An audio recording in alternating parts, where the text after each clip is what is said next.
The following program is a presentation of Jez Sports.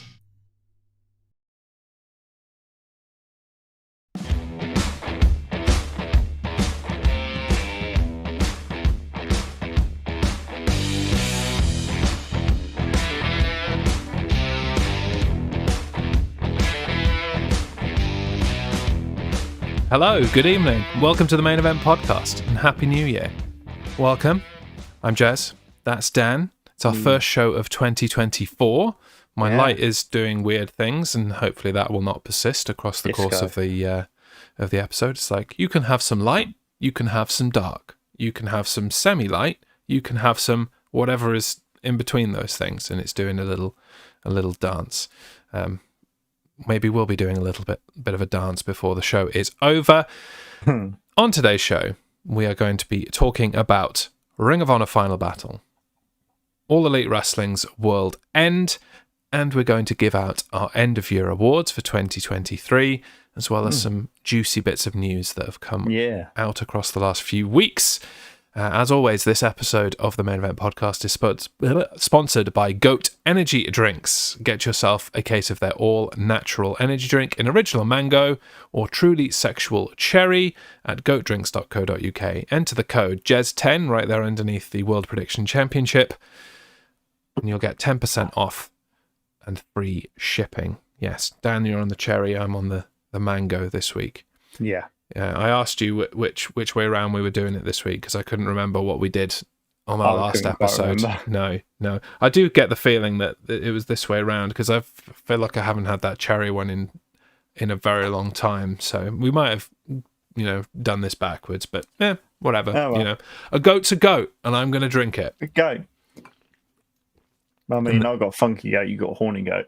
It's true, yeah. I don't know what statement that makes, but it's a family-friendly show, and we'll probably leave that there. Yes. So, how was your Christmas? Yeah, it was all right. I didn't particularly get up to much in particular, really. Just chilled out, really. Did your horses get you a gift? No. No? How selfish of them. Oh, no. Yeah. What about the other way around? Did you get your horses a gift? Yeah. You did? Yeah. Food. What? Additional food or just the food they were going to get? Oh, there you go. Yeah. I do remember because I grew up around horses. I was a horsey family. And I do remember that on Christmas Day, my mother's horse, Abby, would get an extra bucket of hay on Christmas Day. I'm like, probably doesn't care. It wants the food, obviously, but it probably doesn't know the significance of why it's getting extra hay on that day. But there you go. Anyway. How was your Christmas? Yeah, it was good. Yeah. I was ill, as you'd expect, because I'm ill all the time. And but I persevered through, got on with it, did our pub crawl on the bus. Nice. I've talked about before on this show in previous years. And a long period leading up to it because of the holidays starting a week before Christmas. So it was nice to spend time with the family and the little one. And she's 6, so she's really into Christmas, as you'd expect. Oh, there you go. Yeah. That's prime Christmas time. Super into it. Yeah. And it did give me a chance to catch up with all the wrestling that I had fallen out of track with, most especially the New Japan Pro Wrestling World Tag League. That when I sat down to watch bits of it on the couple of days before Christmas, I realised I was on December the 2nd, so I had like 2 weeks of it to watch, and I got there. It was fine, Bishamon won. And I'm not sure about a tournament that has the same winner 3 years in a row, really. But watch this space for the Continental Classic, and we may be saying that about that in a few years' time as well. Let's get on to our news. And this is a few weeks old now, but we haven't had a show since this news broke. Yeah. On, I believe, December the 14th, I think it happened. Yes, December the 14th of 2023. WWE superstar Liv Morgan was arrested. She was arrested for possession of marijuana, not more than 20 grams, and possession of drugs, possibly synthetic cannabinoid, so like CBD, basically. Yeah.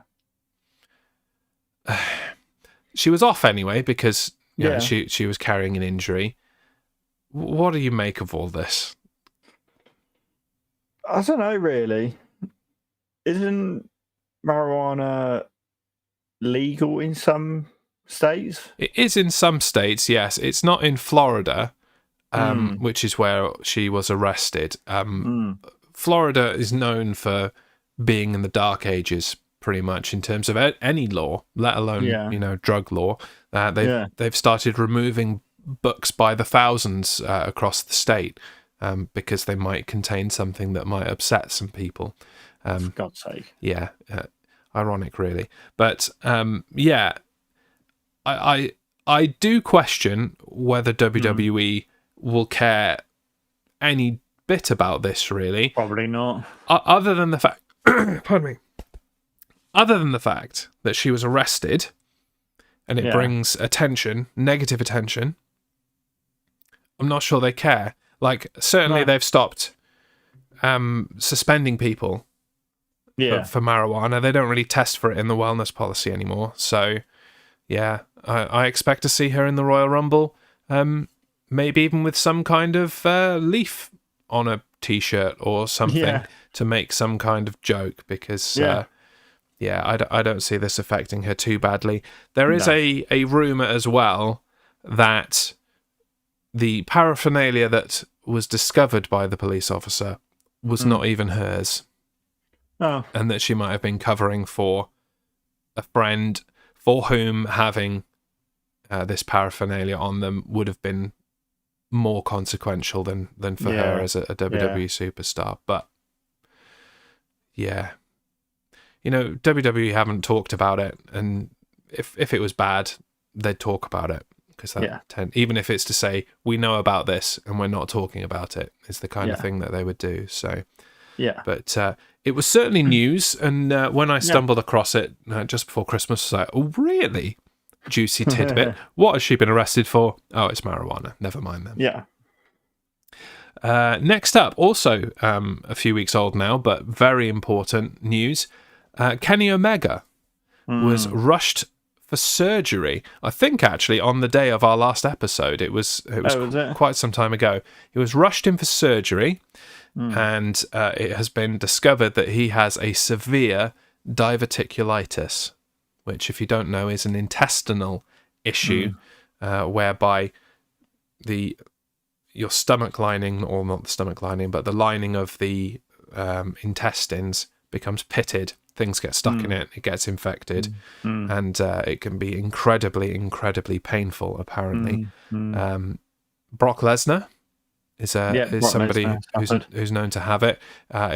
It pretty much ended his UFC career. And, you know, if it takes down somebody who is, you know, as Corey Graves says, the alpha male of our species, and he is, let's be honest. If it can take him down, then it's hardly surprising, really, that it's affected Kenny Omega quite as badly as it has. We don't know the extent, but, you know, for some, it can mean living with a colostomy bag for the rest of your life, which would mean the end of his wrestling career. That would be it. So hopefully it's not all that bad, and he just needs to recover from the surgery and get used to having less intestine or something like that. But we certainly wish Kenny the best, and get well soon. And we'll see what AEW do in his stead. We've already started to see it with World's End and teaming back up with Sammy Guevara and all of that kind of thing. They're going to get the tag title shot. But yeah, plans change for the worst reasons sometimes. Yeah. And our last bit of news is not weeks old. It is actually newer than the two events that we're going to talk about, but probably the only thing that was worth talking about on this week's Monday Night Raw. There was the return of a former WWE champion. It was Yeah. rumoured all day Yeah. that it was going to be Batista, who was going to be announced as the first inductee into the Hall of Fame. It was not Batista. It was somebody much, much better than Batista, somebody far more revered, respected and loved than Batista. And so obviously on Raw, we were graced with the return of Jinder Mahal. Yeah. I mean, how do you feel about the return of Jinder? Great. Bring back the Jinder. Yeah, don't hinder Jinder. And don't hinder Jinder. That includes keeping him off television. Yeah. And also, in a slightly less exciting bit of news, The Rock came back as well. Oh, yeah. Yeah. Apparently, he's had a bit of a memory issue over the last few years. He can't remember where he left his seat. Yeah. Yeah. Is it in a booth? Yeah, I mean, I don't think The Rock has sat in a booth ever. Have you seen the size of that guy? Like, he's not going to fit. So he said he likes sitting at the bar. I mean, who doesn't? You know? Or what is it? He should sit maybe at the head of the table. Yeah, I'm not quite sure what he's alluding to there. No, I'm not quite sure. Have you got any ideas what that could be talking about? No. Oh, well, I guess we'll have to sit and watch WWE for the next few weeks and see if perhaps this head of the table thing was something a bit more cryptic, or whether he just wants to sit where there's the most leg room. I mean, I certainly like to sit at the head of the table. I can stretch he's a tall guy. my legs out. He is, yeah. Yeah, so more leg room at the head of the table. Get out to get to the toilet easier than when you're stuck in the middle in between people. Yeah. Like, excuse me, Solo, I need a piss. Can you let me out? Like, just doesn't work really, does it? Yeah. Yeah. So yeah, exciting stuff. Yeah. Where will The Rock sit next? Join us on the Main Event podcast to find out. Okay, let's get into our first of two events that we are going to be chatting about. Yeah. ROH Final Battle, which took place mid-December. It was the last event of the Ring of Honor calendar and is technically their biggest event. They have billed it in the past as their WrestleMania. Did you feel like it met up to that WrestleMania level hype? No. No. I was largely disappointed with this event. So was I. It was fine as an event, it came and it went, but I thought they were trying to do something with Final Battle because they were broadcasting it exclusively on Honor Club, on their specific subscription service. Try saying that while you're drunk at the head of the table or the bar or wherever. On their specific subscription service where you can watch Ring of Honor every week. Yeah. So they're trying to entice people to sign up for that. Yeah. Wow them with an event. Yeah. So then people come back. Yeah. And watch Ring of Honor every week. Yeah. I don't feel like they got any new custom out of that event, really. No. It's not to say that there weren't certain highlights across it, and we'll talk about what we enjoyed shortly. But the main event, especially, I feel like you had a real opportunity to make history and dethrone a long-standing champion with somebody who has been mixed up with that champion for months and months and months and been in a story with it. But instead, you didn't do that. We'll talk about that in a little while. The pure wrestling rules match was dull. Yeah. And you had somebody from outside of your company wrestle for the pure championship rather than somebody that made sense from Ring of Honor or AEW. Yeah. I mean, what were your highlights? What stood out to you as a decent match? Well, I mean, when you said to me, pick two matches to talk about, and I looked in your notes, and I was like, he's chosen the ones that were good. Those were the ones I wanted to talk about. So I had to work out something. But the Ring of Honor TV title match, I thought it was more just a fun match. It was enjoyable. Like, for example, with Dalton Castle at the beginning, just getting flung in, flung out, in, out, in, out. Just Shake it that's all just about. funny. The aggression of Fletcher was amazing. More of that. More of that. Yeah. Yeah, no, I'm with you. It was decent enough. Yeah. The problem I had with it was they had a to be determined. Okay. Yeah. And in the wrestling business, to be determined means big surprise. Yeah. Get ready to have your socks blown off with somebody Yeah. exciting. Yeah. No, that's not what was happening. It was, oh, we forgot to fill this match. Oh, people really like this guy. Let's give him a contract. Yeah. There we go. Brian Keith, in you come. Yeah.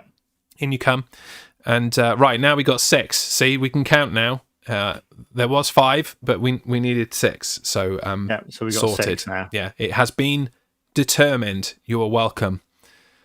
So that was disappointing. And in terms of our predictions, I completely understand why you went for TBD, because I thought, that it was going to be somebody exciting that could potentially come in and win it. Yeah. But yeah, no. I went for Kyle Fletcher on the basis that Tony Khan loves Aussie Open. Like, he gave them the Ring of Honor tag team titles within mere seconds of them arriving in the company. Yeah. And I just got the impression that Kyle Fletcher was going to get all of the kudos with Mark Davis out injured. And that is exactly what has happened. I too liked the aggressive side of Kyle Fletcher. I'm going to be sorely disappointed when Mark Davis comes back and they just become a mid tag team again. Yeah. Because I'd never really rated Aussie Open, if I'm being completely honest with you. They were a fine tag team. They weren't spectacular. And I think Kyle Fletcher is doing much better things as a singles competitor, really. So, Mark Davis, step up or step out is what I would say at that point. Yeah. In terms of a match that I enjoyed, it's kind of funny because really it had nothing to do with Ring of Honor. The AAA Mega Championship match. Yep. I thought that was really good. It was good to see Black Taurus, if you're just going to dead name him like they were doing and just call him Black Taurus. Black Taurus from Newcastle, possibly. Black Taurus. That's more not West Country, that's more Lancashire. Taurus. Black Taurus. Go down pub, have hot pot, sit with Black Taurus and have a pint. Oh, yeah. That was a really good match, as you would have expected from El Hijo del Vikingo. I'm surprised that Tony Khan hasn't thrown all of his money at Vikingo to make him all elite, really. Yeah. And when that happens, I really think they could do with a world junior heavyweight or cruiserweight or whatever you want to call it championship, because most of their spectacular wrestling talent fall into that under 230 pound weight category, under 240 in the old light heavyweight kind of category. So Vikingo powerbombed on the floor and then thrown headfirst out on the apron. It's like, bro, you are giving your all for this company that you don't even work for. Yeah. So you better be getting paid, son. That's all I'm saying. Yeah. You better be getting paid. Give that man a raise. And I do feel like, obviously, we're familiar with Black Taurus from Impact Wrestling, but I feel like we saw a much better Black Taurus than we saw in Impact. Much better. I think in Impact TNA, they kind of held him back. They didn't really let him do what he wanted or enough. He was just generic monster character in a stable, wasn't he, really? Yeah. He was just I'm going to huff and puff and stomp my feet like a bull and be one-dimensional. Yeah. It didn't it wasn't perfect. It did have its moments, like when Taurus was just stood about waiting for Vikingo to finally hit his moonsault at one point. That was awful.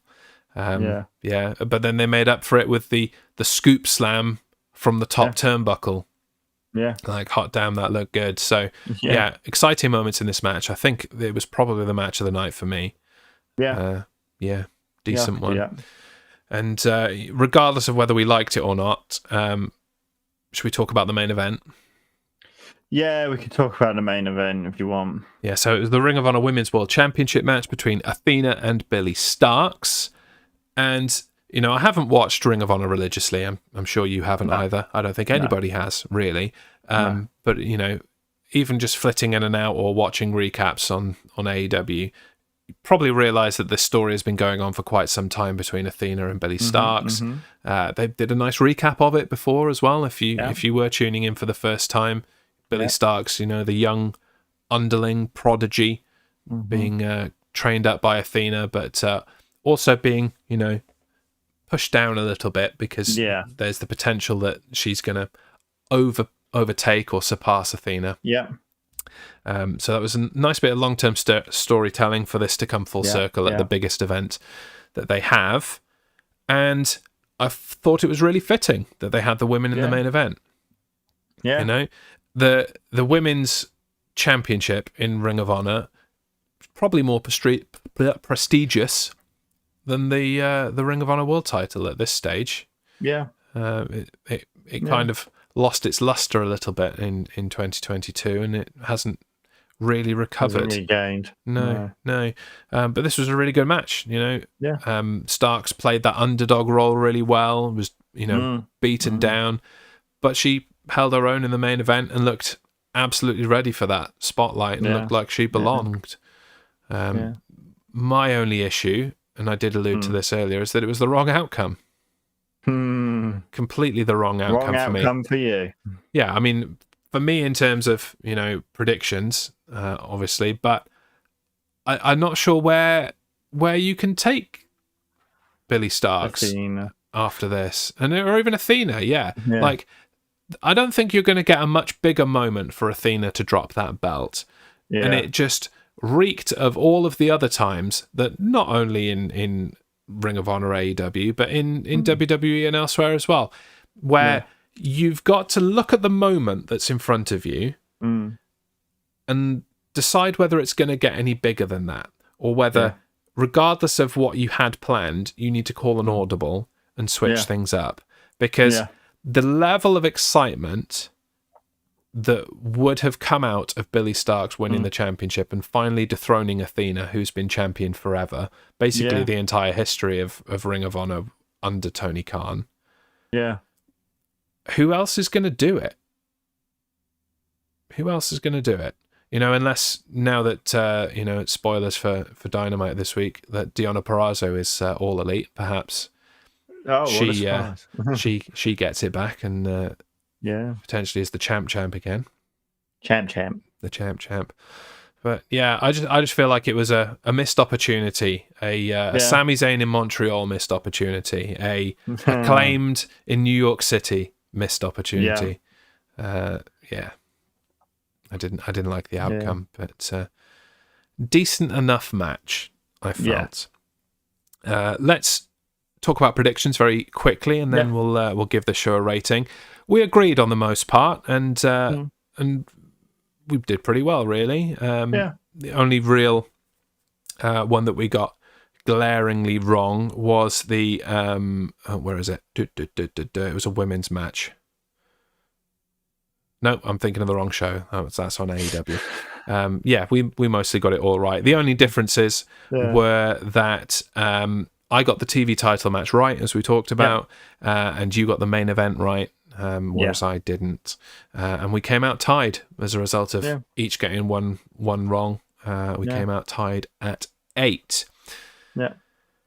Rating then. Ring of Honor Final Battle 2023. I don't have a clever rating system for it because, you know, frankly, I couldn't be bothered. I'll tell you what, here's one. Dan, I ask you today to give me a rating out of 5 minions. like Athena's minions. Yeah. Just 2.5. Yeah, I think Straight down the middle. It was just meh. Yeah. It had the opportunity to be a really exciting event, and I feel like it was phoned in. It was like, oh yeah, we've got this event. Okay, well, we'll just do this, and this. That's worth the subscription. Done.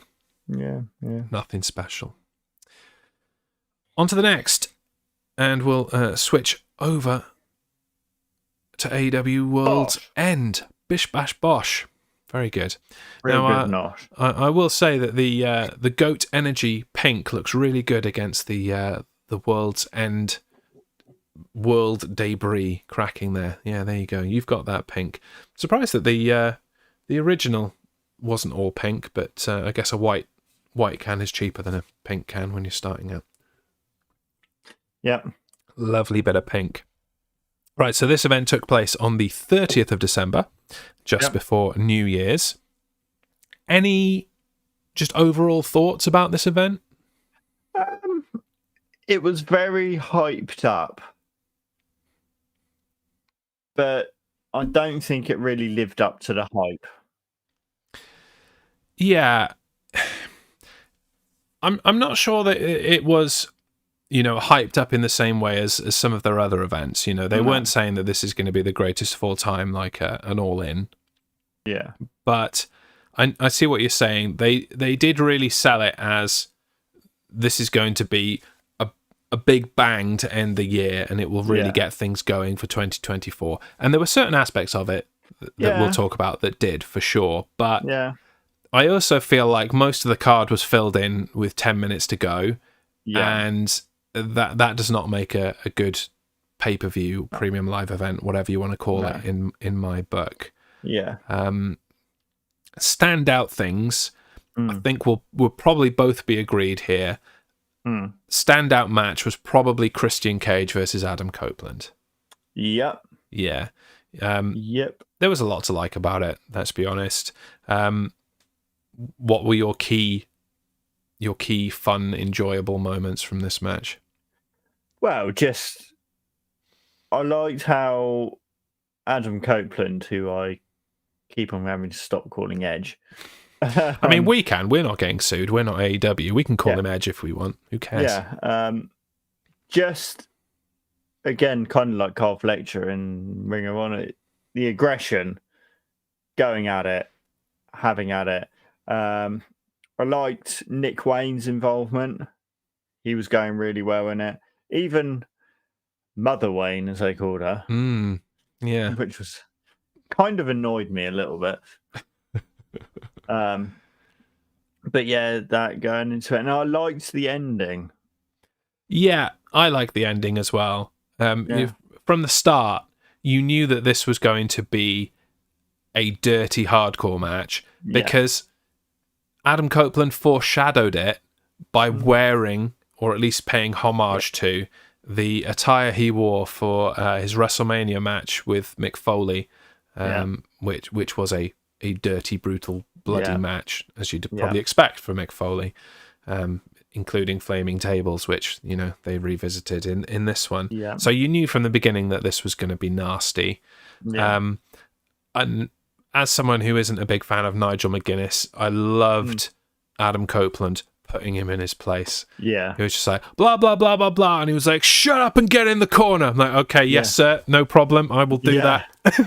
And I did think that was just played very well. They probably set that up in advance. And I enjoyed it. I enjoyed all the fighting through the crowd.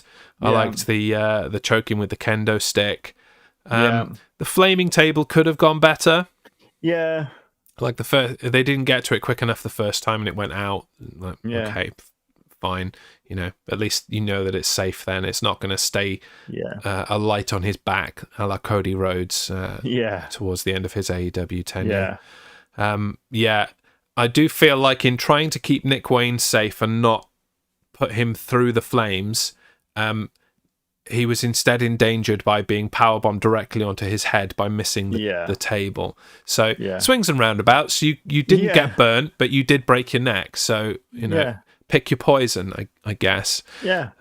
But yeah, this whole kill switch story is very intriguing to me. Yeah. You know, there's obviously something that Christian has on him. Yeah. Because otherwise, you know, he would have just put him through the ring by now, surely. Yeah. But I like the ending too. You know, losing the title and then winning the belt back. Yeah. We both predicted that Adam Copeland would win, so we get the point there. We get the point, yeah. I probably would have given us the points regardless of what we picked because, you know, Christian Cage also won. So, you know, points for everyone. But we got the main match correct there. Yeah. Any other matches that you want to talk about?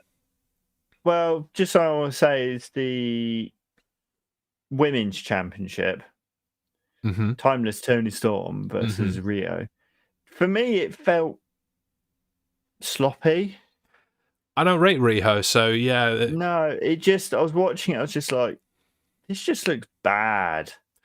Just clumsy and just not right. The thing is, I didn't really understand either of the women's matches. You know, okay, fine. Abaddon is an up-and-coming talent, and that's what the TBS Championship is about. You know, Julia Hart is, you know, queen of the up-and-comers, really, when you look at it. But it didn't really make sense that these two, you know, dark characters were facing off. And then, that it didn't really make sense to me that out of the blue, Riho was back and she was immediately getting a title shot. I get that she was the inaugural champion, but she shouldn't have been. And the only reason that she's in the company is because she's Kenny Omega's mate. So like I don't understand the appeal of Riho, really. No. I did see that she has returned to her dark Riho character in Japan. Oh, is she? Yeah, either yesterday or early today that happened. That's is it Stardom or one of the other I'm trying to think of the specific name. ones. She has a name for it, doesn't she? She might do. Yeah, I didn't pay a huge amount of attention to her, if I'm completely honest. But no, I can see what you're saying. I didn't really dig either of the women's matches, and considering, you know, I've got a lot of time for both of the champions in Toni Storm and in Julia Hart. Yeah, like that was quite surprising that was so disappointing. We should probably talk about the Triple Crown Championship, the Continental Classic, Continental Crown, whatever you want to call it. It has many names. I enjoyed the match. Yeah, and I still find myself growing to like this Eddie Kingston that just wrestles and beats the crap out of people rather than pretending to be a hard man. You know what I mean? Man. Yeah. He was on commentary on Dynamite, and I was like, "Oh, Eddie, you're undoing all the hard work you've done. Just stop talking. Just wrestle. Just chop through people's chests. Yeah. Do all of the like homages to the Japanese wrestlers that you love. Yeah. And go for it. Like, stop pretending to be a hard man, because your actions purvey that a lot better than your words. Yeah. One thing I will say. The new Continental Championship belt looks trash. I thought that when I watched World's End, but when I saw it on Dynamite, I kind of liked it a little bit. It had old school, undisputed championship belt vibes from 2002, and I love that belt. No, the deep gold with the black accents. I really like it, but no, the design itself is average. I'll give you that. Yeah, to having that massive crown in the middle. It's a Continental Crown, Dan. You know, it's got to have a crown on it. It's stupid. Yeah.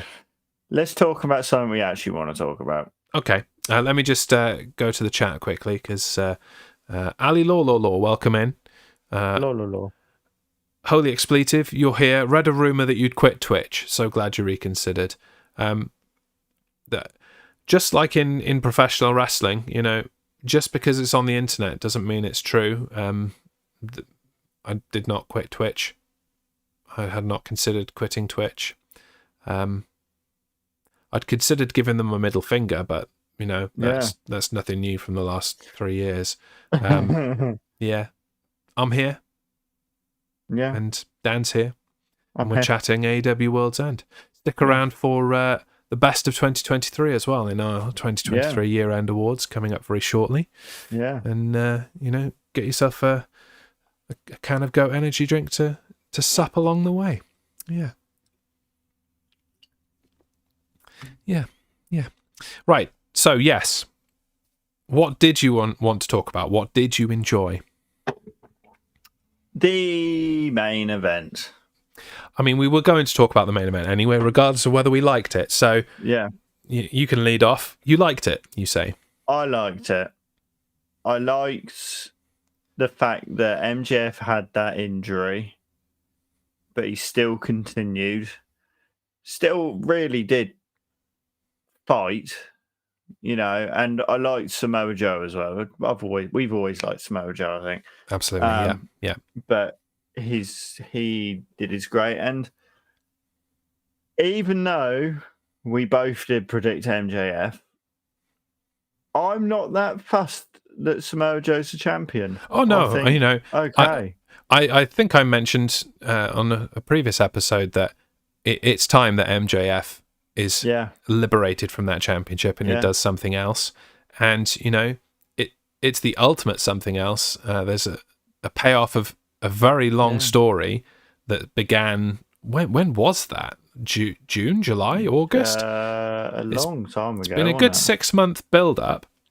It can't have been August because August was All In and they were champions by then, so, and defending the belt. So it must have been at least a month before that. Either way, this has been building for a very long time. Somewhat predictable. We probably should have added a category in Who is the Devil? Obviously, it's Adam Cole, but... Baby. I didn't hate it anyway, even though I knew it was Adam Cole. I felt like the way that they revealed it was really good. Yeah. He's obviously not ready to return to the ring yet, but him being back on television is a good thing. Yeah. Especially if it gives all of the rest of the kingdom some shine. Yeah. I still want Roderick Strong to stop shouting people's names. That just winds me up. And not in a heel generating heat kind of way. It's just irritating, and I'm going to turn off the television completely if he doesn't stop that. But it was a good main event. I feel like the real injuries that MJF has been nursing for a long time really compounded it. He's beaten up in real life and in story, and it was just Samoa Joe finally put him out of his misery. They're just passing out, and Joe just like, okay, Joe's won, great, on we go. It was such a sudden ending, and it was just all of the air came out of the building. It's like, MJF has been royally screwed over here. He's been beaten down, beaten up, attacked, betrayed. Like, he's got absolutely nothing left. He did a really good job, with these guys I get, but you. And he was just so, distraught. And it's, who knew? If we'd have said on our year-end awards last year, who will be the biggest babyface of 2023? And MJF. If we'd have said it was MJF, I would have been like, whatever, mate. No. What have you been drinking? Put down that Christmas eggnog. You've had too much.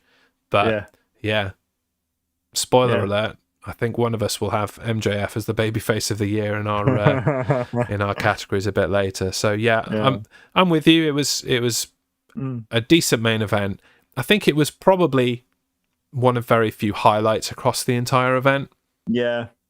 There were a lot of people in kind of final matches, whether we knew it or not. We don't know the status of MJF. I would say he's probably signed with AEW and he's just going to have some time off. You say that. Have you heard about the website? That he's been taken off the AEW website? Yeah, but they do that anyway to, swerve people. and I don't mean Strickland. It's funny. Yeah, they did it with somebody that then returned. I can't remember who it was. It's just to make you think that they're gone. But he could be going to join his mentor Cody Rhodes in WWE. Maybe. You never know. I think MJF knows he's going to be a far bigger star in AEW than he'd ever be in WWE. Really. Yeah. He's not going to be a main event player in WWE as good as he is. Yeah. Because he just won't be. It's not that kind of place. But yeah. So Andrade El Idolo wrestled his last match as well. Yeah. His contract expired and he has opted to go elsewhere. Yeah. Sounded very much like his choice rather than a company choice. Mm-hmm. There was someone else. No, I can't remember who it was. I might be mixing it up with New Japan, who have a lot of people for whom Wrestle Kingdom is their last event, or at least they've announced that the end is coming. So, so let's give this show a rating, and then we'll do predictions and drop the score as it stands and all that kind of stuff. Yeah. So, Dan, AEW World's End 2023, probably the first of many. I expect this will be a pay-per-view for a long time. But what did the first one score for you? I'll ask you to give me a score out of 5 Adam Cole Devil Betrayals. Oh. I enjoyed it more than Ring of Honor. Not difficult, but yeah. So it wasn't amazing. It was good because it was good, like quite good high points. I'm going to be generous and give it a 3. I think I've got to agree with you. Yeah. Yeah.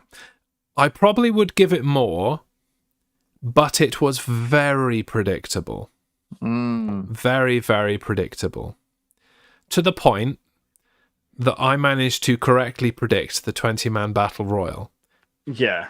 With no announced competitors. Yeah. I'm like, so if I can intuit that from very little information, literally just it's a battle royal for the TNT Championship number 1 contendership. Like, yeah. I just plucked a name out of thin air.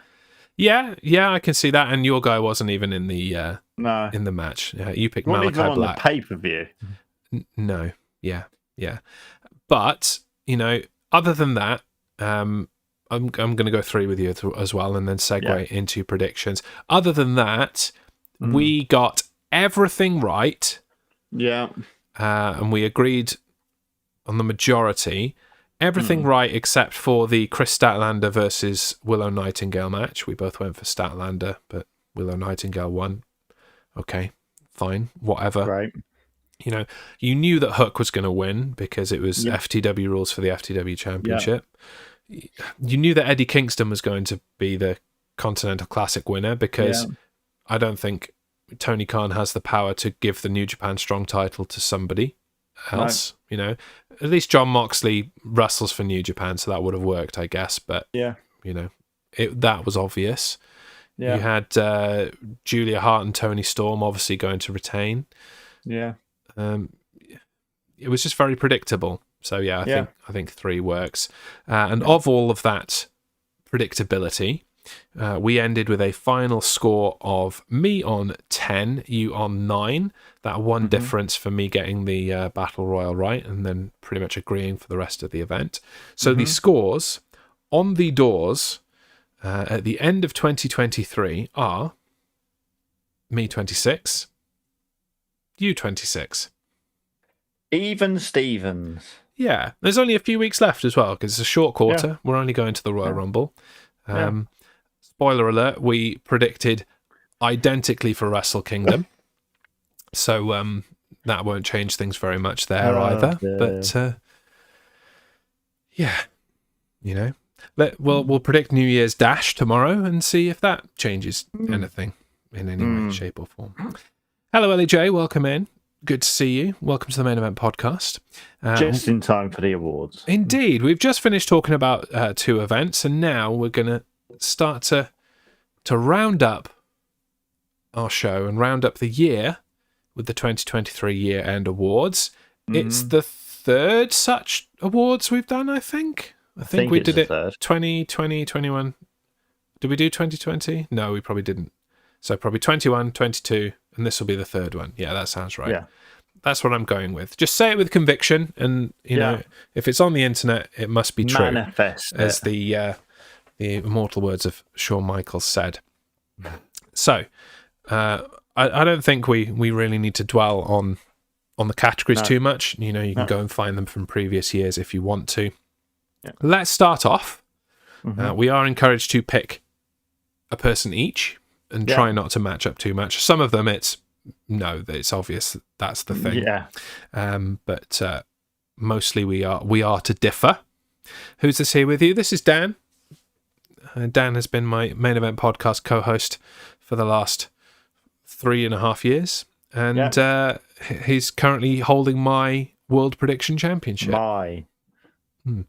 My first award, the Future Endeavour Award, which is an award for somebody who has been released from their contract, you know, be that from WWE or AEW or elsewhere, and has gone on to have great success in another company, or you know, or for whom the future is bright because they're no longer with the original company. Who have you gone with? I went for the giggles of Dana Brooke because she tries so hard. She does try hard. It has been said by many a moron on the internet. Hard. Yeah, she tries so hard. Okay. Yeah. Funnily enough, not when you submitted this person to me, but today the news broke that Dana Brooke is hanging back to consider her options before jumping into another company in 2024. Basically, that means nobody's offered you anything, Dana. Dana Brooke, honestly. How she stayed so long with WWE is beyond me. I don't know. Probably because she tries so hard, Dan. She tries so hard. She tries so hard. Okay, I didn't take the piss with this category, unlike some people. My selection is Swerve Strickland. Yeah, that's a good one. You know, he probably should not have been released from WWE. No. It's just that everyone was released from WWE, and regardless of whether they were good, bad, ugly, or indifferent. But Swerve Strickland has hit the ground running in AEW, and bold prediction, mark my words, Swerve Strickland will be AEW World Champion in 2024. Oh, I'm calling it here now. Oh. Yes, sir. Yes, sir. Everyone was released pretty much. I'm being flippant, but I'm also not being flippant. In the summer of 2022, was it 22? Yeah. Well, no, it was 21, wasn't it? No, it was 21. It was lockdown. Yeah, it was just as the pandemic kind of stuff was ending. Yeah, they released literally half of the roster. It was a very big roster, but pretty much anybody from developmental in NXT that wasn't on TV, that wasn't on main roster TV, gone. You know, really good prospects, just like, nah, we're saving money, we've got to cut costs, and boom, gone. And they were cutting costs to sell the company, and that happened, you know. If you are out of the loop, LEJ, WWE is not owned by Vince McMahon anymore. It's owned by the Endeavour Group, which also owns UFC. So yeah, cost cutting, everyone fired. Swerve Strickland went off, did great things. Keith Lee, not so much. No. Dana Brooke probably won't either. Next category. And our first agreement, I believe. Match of the year. Go on, you say it. Kenny Omega versus Will Ospreay at Wrestle Kingdom 17. Yes, There's no question. I will accept no other alternatives to this. I did try. I did look up. Was there anything that even came close to this match? And no, there wasn't. No. There wasn't. The main candidate that other people put forward as match of the year was the triple threat Intercontinental Championship match between Sheamus, Drew McIntyre, and Gunther. And I'm like, no.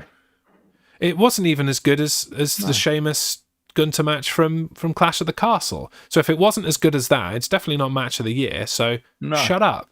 No. Yeah. Get out. Stop just looking at North America. Look outside. Yeah. There are much better matches out there.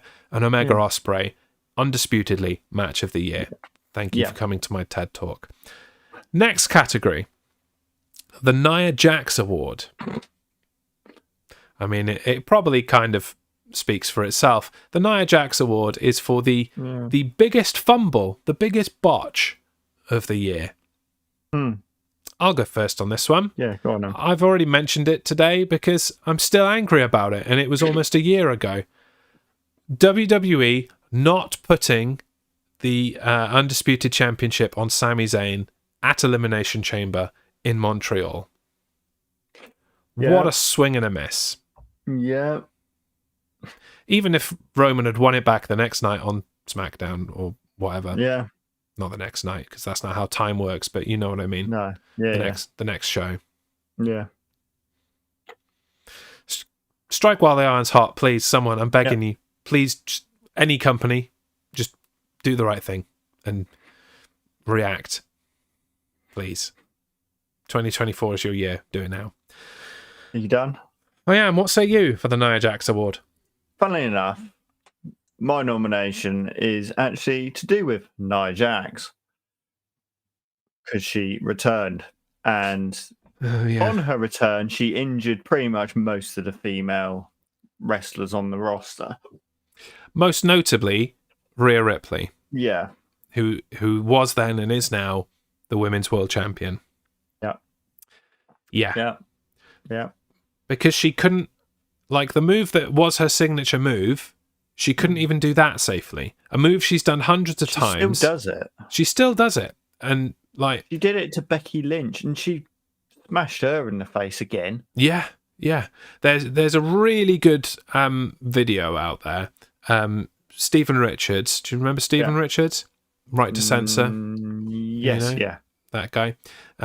He does a not very good podcast, frankly, on Vince Russo's network, but there is a video of him breaking down how she managed to injure Rhea Ripley with that, I think I saw that. That sit-down move.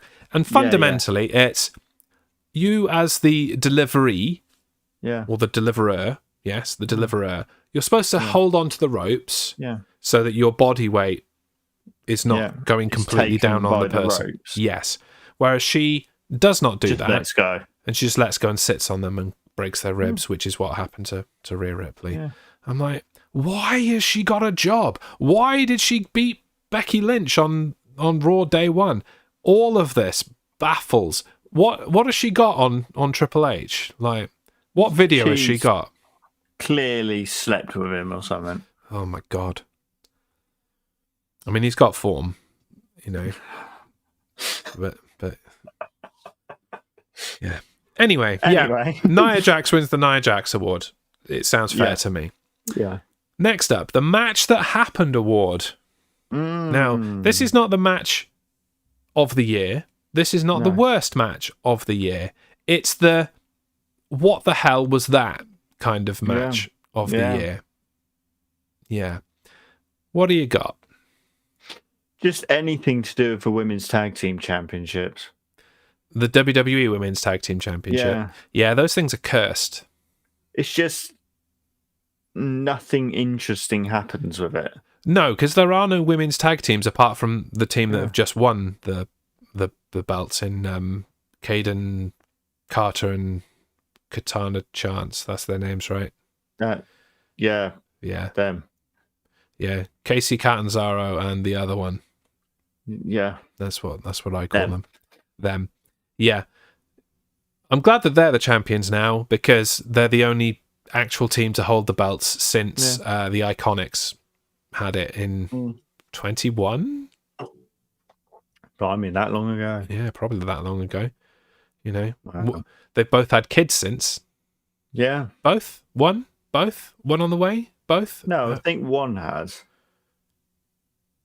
I don't know. I think the other one is. Frankly, I think the other one is pregnant now. okay. Well, which one's frankly, which one's married to Sean Spears? She's expecting her second, and I think the other one is expecting her first. It's not Billy Kay. It's the other one. It's married to Sean Spears. Yeah, it's the other one. I've forgotten her name. That shows how much we care. Just so racist against white Australian women, Dan. Yeah. You know, they all look the same, mate. You know? Yep. White Australian women, they all look the same. Yeah. Yeah. My match that happened, and this borders on a bad match. It was pardon me. It was a bad match, but it was more a, what the hell was that? Baron Corbin versus Gable Steveson at NXT Great American Bash. I've forgotten about that. Kind of fits the category then, doesn't it? Yeah. It was disappointing because Gable Steveson is obviously a Olympic gold medalist and is supposed to be the next Kurt Angle, for lack of a better way of describing it. And he, I don't even think he's the next Eric Angle, if we're being quite honest about it. Do you remember Eric Angle? Vaguely, yeah. Yeah. Kurt's real life brother, who every now and again was a body double for Kurt. Yeah. And all he had to do was be rolled up, and that was it. I think that probably took more skill than Gable Steveson was able to display in the ring. He's had two matches, hadn't he? He also had that Raw Underground. Oh no, he was just in someone's corner for the Raw NXT Underground. Was he? Yeah, I think. I can't remember. I kind of blocked him out in the same way that you've misremembered. What a disappointment. Anyway. From disappointing to exciting, the massive moment of 2023. So it's not the match of the year, it's just the biggest moment. Something big. The biggest thing that happened. What do you got? I've got CM Punk returns to WWE. Yeah, I mean, the t-shirt says it best. Hell froze over. Yeah. Never thought that this would happen. No. I don't think anybody really believed that this would happen. No. That is a massive moment for sure. Yeah. My massive moment comes from New Japan Pro Wrestling. And I guess it is an example of you strike while the iron's hot and just do the damn thing. Yeah. Sanada winning the IWGP Championship at Sakura Genesis. Yeah, that's a good one. Nobody expected it. Everyone was like, this is just a throwaway title match for... Who did he beat? Okada? He beat Okada, didn't he? Yes, he did. Yeah. And it's just like, easy retention for Okada. No one's expecting him to win. But the crazy sons of bitches did it. And I love them for it. Yeah. Yeah. Love Sanada. Loved his reign. Yeah. People need to stop pooping on Sanada. Yeah. Leave Sanada alone. Yeah. Okay, on to the babyface and heel of the year. They speak for themselves. If you don't speak Wrestling Carney, babyface is the good guy, heel is the bad guy. Who are the best of the year? I'm going to jump in there before you get the chance and take the babyface of the year. Yeah. I'm having a stroke saying it. MJF. MJF was my heel of the year last year, and now he's the babyface of the year this year. How? Logic. How? Like, because kudos to him. He is that good. Yeah. Heel of the year, says LEJ, Shawn Michaels. I mean, we've hated what he's done with NXT, so he's definitely a runner-up. Yeah. Yeah. Damn, like, Shawn Michaels should not be in charge of anything, it turns out. Great wrestler, great talker, terrible booker. Yeah. Who's your babyface of the year? I've got L.A. Knight. Yeah. Yeah. Yeah, fair play. You know, that's another example of not striking while the iron's hot. And I'm not saying he should have beaten Roman Reigns, but he should have held gold by now. Yeah. Like, oh, yeah. Because he's fizzled out. And is he going to win the triple threat on SmackDown tomorrow to face Roman at Royal Rumble? Probably not. It's probably AJ Styles or Randy Orton. Yeah. It's probably not MJF. MJF. It's probably not LA Knight. He's there to take the pin.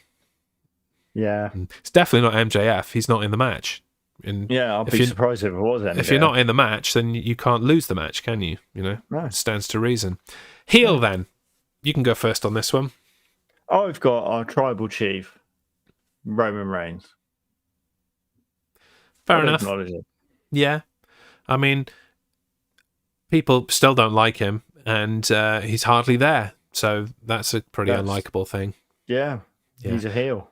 I do feel like he's done some really good heel work this year. Yeah. You know, some of the feuds where people started to warm to Roman Reigns, he's managed to shut them back down again and make you cheer for the babyface. So, kudos. I think, however, though, he pales in comparison to my heel of the year. Christian Cage. I thought you might have gone for Dirty Dom. I was tempted to go for Dirty Dominic Mysterio, but there is still the rumor question, are some of those reactions piped in over the speakers, and you don't really know for sure. Yeah. But people legitimately hate Christian Cage, and I feel like he is doing his best work with the patriarchy. Yeah. And, especially with... just what's that? You've got a dead dad. Okay, I'm going to point out your dead dad and just cut really close to the wire and say things that you probably shouldn't say. Yeah.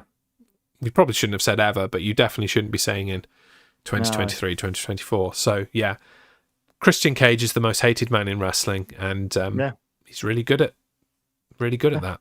So, heel of the year. Okay, 2 categories here. One is an established one, and one is a new category. The tag team of the year and the stable of the year. Tag teams, 2 people. Stable, 3 or more. Yeah. Let's do tag teams first. Who's your tag team of the year? Adam Cole and MJF. That aged well from when you submitted it to now, didn't it? But I see what you're saying. You know, they did light the world on fire. They won championships. The odd couple. You didn't expect this story to last anything more than a couple of weeks, but hell, it lasted 6 months and has only just concluded. Well, it hasn't even concluded. It's going to go on for a lot longer. My tag team of the year is Bishamon. They held the championships. That's a good one. I like them. For the entire year. Yeah. And they beat a lot of good people. They really held off that 100th IWGP Tag Team Championship team. Like, the 99th team held on for as long as they possibly could. And, as much as I didn't feel the entertainment value of Bishamon winning the World Tag League 3 years in a row, they won the World Tag League 3 years in a row. So, kudos to them. That's an accolade that's worth celebrating. So, Bishamon, Tag Team of the Year. And today I learned that Hiroki Goto had a cameo in the Kamen Rider 01 movie. Oh, did he? Yeah, he was one of the bad guys. Oh, that's cool. Yeah, really cool. Yeah. Also today I learned that Hiroshi Tanahashi is a bad guy in the Kamen Rider Outsiders series. Oh, really? Yeah. So there you go. If you like your tokusatsu, there's Japanese pro wrestlers all over it. Love it. Yeah, and it's hardly surprising, really. Stable of the year. I'm once again going to get him first because I know that you would have chosen the same thing. Yeah. The Judgment Day. Yeah, that's a really good one. There have been a lot of really good stables. So actually this was a very hard choice, you know. I had it between the Judgment Day, Bullet Club War Dogs. Yeah. You know, for the rise that they've had. Yeah. Who else did I have? TMDK have done really well as well. Not quite Bullet Club Gold, but you know, I like Bullet Club Gold, so yeah. But I'm going the Judgment Day. The majority of the year they've held gold in some shape or form. You know, Damian Priest is Mr. Money in the Bank as well. So a lot of accolades. They're a cool group. They've got a good gimmick. Yeah. Good work on the stable of the year. Yeah. Yeah. I went for someone else, another stable in WWE. Mm-hmm. Damage Control. It's another good choice. Yeah, yeah. Especially recently, they've really peaked to end 2023. Yeah, they got Io Sky as women's champion. They've just added Asuka. They've got Kairi Sane. Dakota Kai should be coming back from injury soon, I think. So, and Bailey's there too, and she hasn't won a match in a year. Decade. But yeah, she's really good, and rumored to be signing and joining them very soon from New Japan Stardom, whatever you want to call it. Julia. She disbanded her stable in Japan, and rumored to be en route to WWE, which is great. I love Julia. I think she'll fit in really well wherever she goes, even if it's not just shoehorned into Damage Control with the other Japanese people. Yeah. Right. Last one before we get to the meat and bones of the awards. The For Some Reason award. Similar to the match that happened. It's just a thing, an event, and it's like a head scratcher. Why did this happen? Did it need to happen? Did we get anything from it? All of the answers are no. No. What say you? Becky Lynch being NXT Women's Champion. Yeah, that's a good one. That was completely unnecessary, and it didn't really do anything for the championship. It didn't do anything for Becky Lynch. No. Other than the ability to say that she's held all of the major championships in WWE now. But there was something nice about some of the real top women having never held the NXT Women's title. Yeah. Because it made it more important and more prestigious, you know? Yeah. Only a very select few in the early days of NXT held that belt. Charlotte, Asuka, and Bailey. I think that's it from the people that are still there. Yeah. Shayna Baszler. Yes. But again, a nice long reign. Yeah. Yeah. So, it kind of lowers the prestige of their championship wins because Becky just went and, checked it off the list. Rhea Ripley. Yeah. Rhea Ripley was a good reign as well. But I agree with you. No need for that. Yeah. Yeah. Mine is an entire event. The Raw after WrestleMania. Yeah. You'd blocked that out of your mind as well, hadn't you? Yeah, I did. For a good reason. For those that don't remember, WWE was on a massive high. WrestleMania was incredible. And then the night after WrestleMania, Vince McMahon took control of the booking for Raw again, and it showed. Yeah. We had, as a result of this, Brock Lesnar befriending and then betraying Cody Rhodes all in one night. Yeah. Which was kind of the only cool thing on the entire show. No special debuts, no special matches. Nope. I couldn't tell you another single thing that happened on that night. Nope. And the Raw after WrestleMania is arguably the best Raw of the year most of the time. Yeah. It just didn't need to happen. No. They should have just not had Raw that week. Yeah. Okay. Before we go into the wrestler and superstar of the year, two separate categories, very distinct, let's fast forward to the pay-per-view of the year so that we can close on the best of the best. Especially because we agree here. Yeah. Yeah, and very timely because today is that special day. What is our pay-per-view of the year, Dan? Wrestle Kingdom 17. Yes. Hell yes. Hell yeah. I would say arguably the best pay-per-view, premium live event, whatever, of the last 20 years. It was a really good event. It was stacked from top to bottom. It was perfect in a lot of ways. You know, you had title changes, you had title retentions, you had 5-star matches. Our match of the year was on it, and there were some other candidates that would have fit in there as well. It was incredible. If you haven't seen Wrestle Kingdom 17 from New Japan Pro Wrestling, that's last year's event. Go and watch it. Do yourself a favor. Really do. And This year's Wrestle Kingdom today was also very good, but it didn't hold a candle to last year's. Did not even come close to being as good as last year's. As long as it's good. It is good.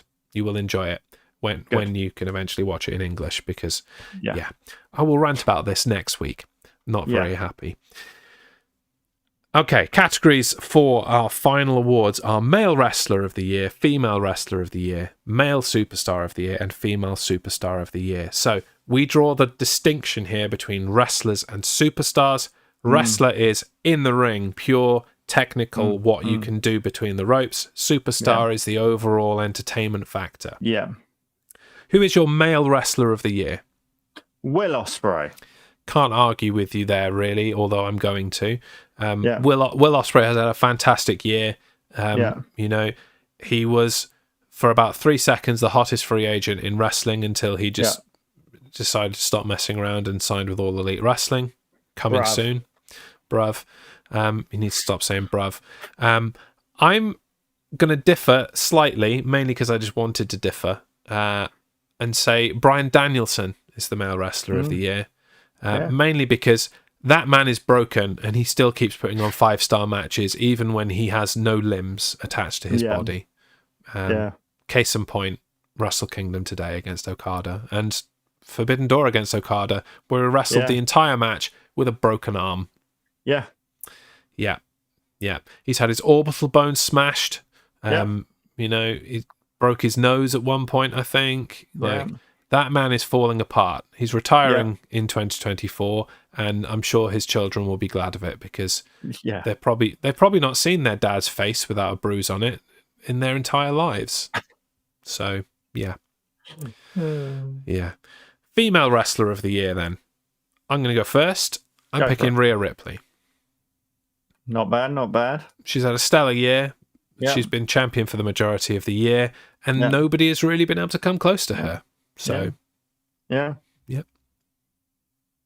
I've gone for Toni Storm. That's another good choice. Yeah, I know she's got quite a lot of entertainment factor at the moment, but she's still incredibly good in the ring. Yeah, absolutely. I would definitely say that she is amongst, if not the best, female competitor that AEW has. Yeah. So absolutely. It just so happens that she is very entertaining at the moment as well, and is really come into her own with this timeless gimmick. Yeah. Like a Hollywood starlet from the 20s. It's incredible. Yeah. Very fun. Yeah. Let's flip it round and stay with the women. Female Superstar of the Year. Do you want to go first? No, you can go first. All right. Well, I've gone for Rhea Ripley on this. Yeah. I mean, in the same way as Toni Storm is great in the ring and is entertaining, Rhea Ripley is much the same. Yeah. You know, the de facto leader of Judgment Day, even though Judgment Day don't have a leader, but she's played that role. She is. She's been a great kind of counterpoint for Dominic Mysterio and has really brought him along. Plays that mammy role really well. Yeah. Yeah, I agree with you. It's a good choice. I say I agree with you. My female superstar of the year is Julia Hart. Very good choice again. Yeah. She's also great in the ring, but the character work that she has done this year as she has grown into this role in the House of Black. Yeah. It's been fantastic. And I was begging for a championship on Julia Hart, and I got my wish. Yeah. So, you did. Very happy that AEW have listened to me in that aspect. Yeah. And finally, the male superstar of the year. Who to you was the most entertaining of all the superstars across all companies? Well, for the second time tonight, L.A. Knight. Yeah. Yeah. Yeah. You can't really argue with the rise of LA Knight. No, you can't, can you? He's gone from crap manager of a crap fashion tag team to, the second coming of the Attitude Era in one person. Yeah. And, I completely see what you're saying. Yeah. I've gone for Seth Rollins. Yeah. Another guy that you could argue should have been in the Male Wrestler of the Year. But I feel like the way he has been Mr. WWE this year, he is the ultimate company guy. He's kind of carried Raw on his back as the champion for the entire year. Yeah. A champion was sorely needed on Raw because it hasn't had one in a while, with Roman Reigns being a SmackDown guy and hoarding both the belts. Yeah. And getting people to sing his song and all of the garish outfits. I just feel like his entertainment value has been through the roof. So Seth Rollins. Oh, and just for the way he reacted to CM Punk at Survivor Series as well. Pure entertainment. I enjoyed that. Like, can't show the finger on TV, but there you go. On TV. Yeah. Some people will be watching us on TV, Dan. It's a convenient screen. You can watch us anywhere. TV, Twitch, YouTube, Facebook, Twitter, X, whatever you want to call it. Or you can just listen to us. Yeah. Probably works better because then they don't have to see how many belts you've got, frankly. Yeah. And how many belts you've got. Well, yeah. You don't need a television screen to see how many belts I've got. No. But I do have the most important belt. You do have the most important belt. It is the Main Event Podcast World Prediction Championship, which is a continually contested belt that I am going to win in a matter of weeks. 2024 is going to be my year. Year of the Jez. Year of the Jez. Yeah. I'm going to win back my Acorn, Spring League American Football Championship. I've still got this one.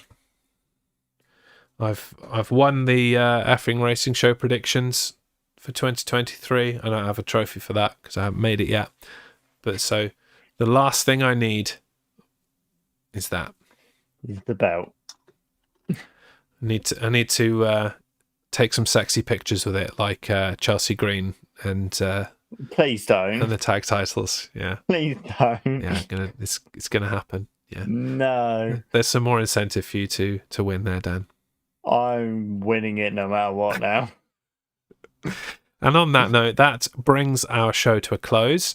The awards have been delivered. I hope that everybody that received them is happy with their accolades. Yeah. We'll be back next week discussing New Japan Pro Wrestling, Wrestle Kingdom, and probably a bit of New Year's Bash, depending on what they do. Hasn't happened yet. We can't say if it's going to be any good and whether there's going to be anything noteworthy of it. And we will be getting ready for the return of TNA as well. Yeah. So I'm going to start to close us out and thank everyone that's come to join us, whether you've watched live or whether you're listening later, watching later, whatever. Also like to thank Goat Drinks for their contributions. If you would like to get yourself some Goat energy drinks, they're rather good. They don't taste like energy drinks. They just taste yummy, especially that cherry one that Dan's got.